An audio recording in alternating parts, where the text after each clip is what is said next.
របៀបបើកមុខងារការពារព័ត៌មានផ្ទាល់ខ្លួនឬក៏ឯកជនភាពរបស់យើងនៅក្នុង account Facebook ផ្ទាល់ពេលដែលបើកមុខងារមួយនេះហើយអ្នកដែលអត់ស្គាល់យើង search ឈ្មោះយើងនៅក្នុង Facebook ក៏អត់ឃើញចូលមកមើល profile របស់យើងក៏អត់បានហើយមិនអាច add មកយើងបានទៀតអញ្ចឹងបើសិនជាបងប្អូនចង់ថែរក្សានៅឯកជនភាពអត់ចង់ឲ្យអ្នកដែលអត់ស្គាល់ចូលមក share ចូលមកមើល profile យើងញ៉ៃញ៉ៃទេយើងចង់លេងតែជាមួយគ្រួសារមិត្តភ័ក្តិឬអ្នកដែលស្គាល់ទេបងប្អូនអាចបើកមុខងារមួយនេះបានអ្នកដែលអត់ស្គាល់យើងមិនអាចរកឈ្មោះយើងឃើញមិនអាចចូលមក profile យើងបានក៏មិនអាច add មកយើងបានទៀតអញ្ចឹងយើងលេងសម្រាប់អ្នកដែលស្គាល់គ្រួសារមិត្តភ័ក្តិហើយនឹងមិត្តអ្នកដែលយើងចង់ស្គាល់មួយចំនួននេះអញ្ចឹងអ្នកដែលអត់ស្គាល់គឺថា search ឈ្មោះយើងនៅក្នុង Facebook ឬក៏ប្រើ link មួយណាចូលមើលក៏អត់បានអញ្ចឹងបងប្អូនអាចចូលទៅបើកមុខងារមួយនេះបានខ្ញុំនឹងបង្ហាញនៅលើទូរស័ព្ទ Android និង iPhone អូខេអញ្ចឹងដើម្បីបើកប្រព័ន្ធសុវត្ថិភាពនៅលើ Facebook របស់យើងបងប្អូនចូលមកកាន់ profile Facebook តខ្លួនរបស់យើងមកអញ្ចឹងចូលមកដល់ដំបូងវាចេញចេះបងប្អូនចុចកន្លែង menu ខាងក្រោមស្ដាំនេះ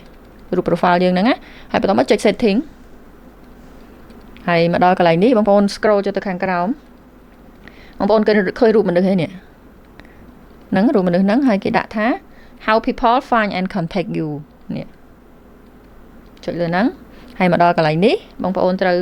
មើលពាក្យពីរនេះ people with your email address people with your phone number កន្លែងពីរនេះណាឃើញព្រួញទេចុចលើព្រួញខាងលើទី1មកហើយមកដល់កន្លែងនេះបងប្អូនត្រូវចុចយកពាក្យ no one កន្លែងសោនេះណាគឺយើងបិទ address យើងគឺអត់ឲ្យអ្នកណា search ឃើញទេណានេះកន្លែងទី1ចំណុចទី2ខាងក្រោម people with your phone number ចុចលើហ្នឹងមកយកកន្លែងសោហ្នឹងទៀត no one បានន័យថាអត់មានអ្នក search អ្នកខ្លះស្គាល់លេខទូរស័ព្ទយើង search ស្គាល់ឈ្មោះយើង search ណាអញ្ចឹងអត់មានណាមើល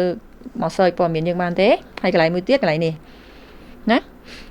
បើបងប្អូនចង់អត់ឲ្យអ្នកណា search profile យើងឃើញ search ឈ្មោះយើងឃើញនៅក្នុង Facebook ឬក៏ប្រើ link ណាមួយមក search ចូលទៅជ្រោមក៏អត់ឃើញចូលទៅណាក៏អត់ឃើញដែរអញ្ចឹងបងប្អូនត្រូវបិទកន្លែងនេះហ្នឹងហើយត្រូវបិទកន្លែងហ្នឹងចោលចង់អត់មានអ្នកណា search profile យើងឃើញ search ឈ្មោះក៏អត់ឃើញដែរព្រោះ link ជ្រោមយកមកឆែកក៏អត់ឃើញដែរណាត្រូវបិទកន្លែងហ្នឹងហើយមួយទៀតខាងលើ who can send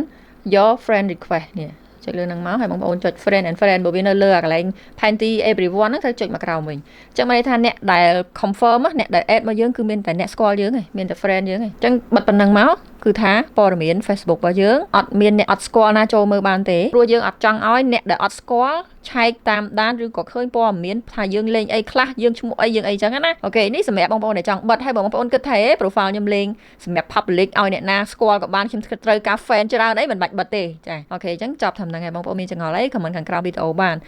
Android ក៏ចុចចេញដូចគ្នាណាអូខេអរគុណបងប្អូនសង្ឃឹមថាបងប្អូនទទួលបានចំណេះដឹងច្រើនពីវីដេអូមួយនេះហើយយើងនឹងជួបគ្នានៅចំណេះដឹងថ្មីៗបន្តទៀតអរគុណ